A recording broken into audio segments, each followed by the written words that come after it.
السلام علیکم. آپ کو پتہ ہے کہ کافی حدیثیں پڑھے ہیں اور اپنے پیارے نبی خاتم النبیین رحمت للعالمین صلی اللہ علیہ وآلہ وسلم، تو ان کے بارے میں ہم تھوڑا سا پڑھ رہے ہیں. اور آج کی یہ ہے کہ حضرت عائشہ رضی اللہ تعالیٰ عنہ فرماتی ہیں کہ رسول اللہ صلی اللہ علیہ وسلم حق تعالیٰ کا ذکر الہی ہر لمحہ اور تمام اوقات میں کرتے تھے اور ہمیشہ یاد الہی میں مشغول رہتے تھے، اور کوئی چیز آپ کو ذکر الہی سے باز نہیں رکھتی تھی.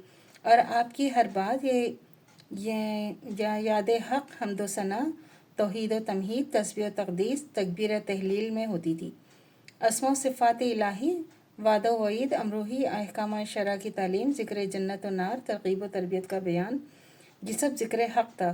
اور خاموشی کے وقت اللہ تعالیٰ کی یاد قلب اطہر میں رہتی تھی. حضور صلی اللہ علیہ وسلم کا ہر سانس آپ کے قلب و زبان، اور آپ صلی اللہ علیہ وآلہ وسلم کو اٹھنا بیٹھنا، کھڑا ہونا، لیٹنا، کھانا پینا، سونگھنا، آنا جانا، سفر و اقامت، پیدل و سواری، قرضے کی کسی حالت میں ذکر الہی میں جدا نہ تھا.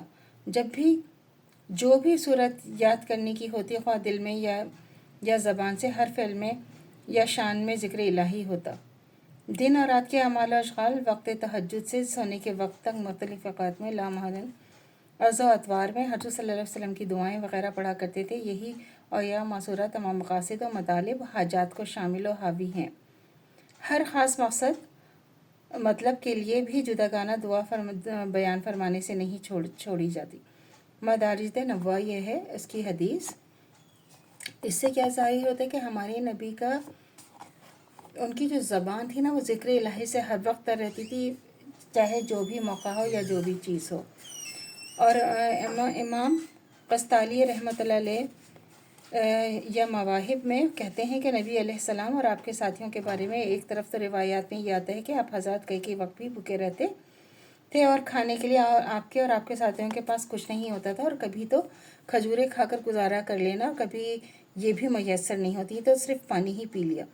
اور دوسری روایت میں یہ بھی ملتا ہے کہ آپ صلی اللہ علیہ وسلم نے اپنے گھر والوں کو سال بھر کا روزینہ ایک ہی بار دے دیا، اور آپ صلی اللہ علیہ وسلم اپنے 40 ساتھیوں میں 40 اونٹ تقسیم فرمائی. کہیں یہ ذکر ہے کہ آپ نے حج و عمرے کے دوران 100 اونٹ ذبح کیے. کسی دیہاتی کو بکریوں کا ریوڑ عنایت فرمایا. اور آپ صلی اللہ علیہ وسلم ساتھیوں میں سے بھی بعض ایسے ساتھیوں کے واقعات کی کثرت سے ملتے ہیں جو صاحب ثروت تھے.